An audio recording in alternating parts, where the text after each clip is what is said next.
He has used the word Rhuhaiat, which when translated into English means spirituality or spiritualism.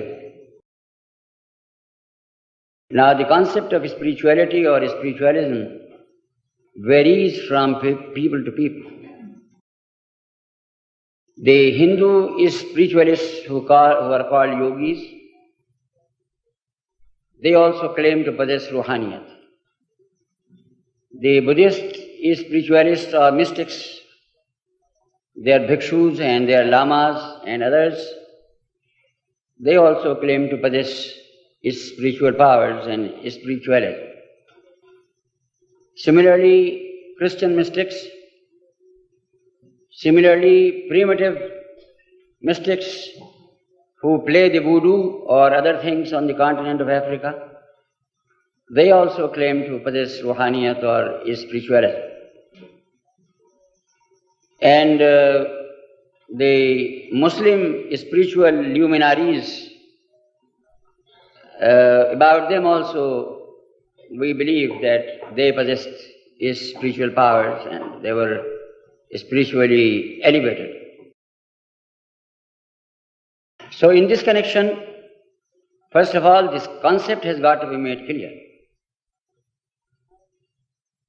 Now, as people generally say, that the human personality is composed of three things: body, mind and soul. Body exists in spatio-temporal dimensions. It exists in space and time. The mind exists only in temporal dimension, not in space, while the soul exists as a spaceless and timeless entity. Now, unless a person is able to understand the distinctions between the characteristics of these three components of the human personality, it is not possible to have any clear or fair idea of what Rhuhaiat means, especially for a Muslim, and of course even objectively.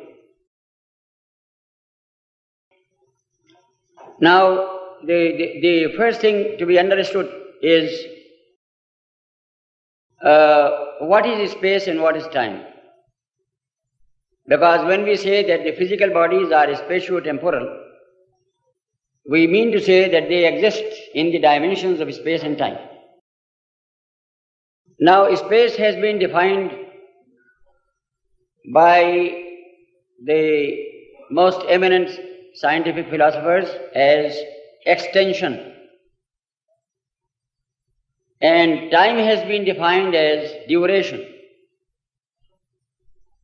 Then, in modern physics, which deals with space and time, numerous problems have arisen during the present century.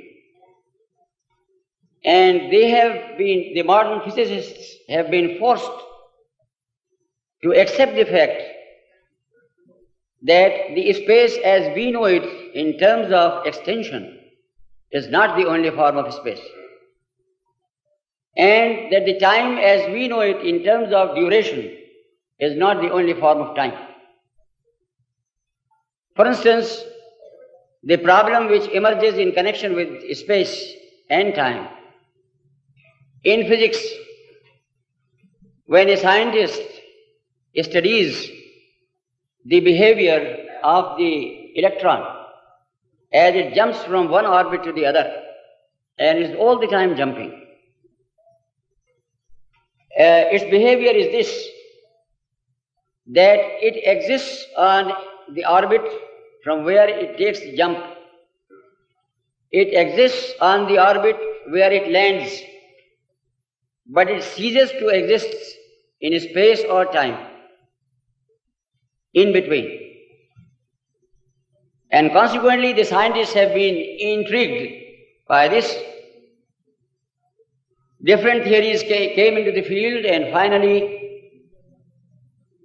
it was Whitehead, the British scientist and physicist and philosopher, who finally came to the rescue and said that the electron in the intervening space and time between one orbit and the other exists in the fifth dimension.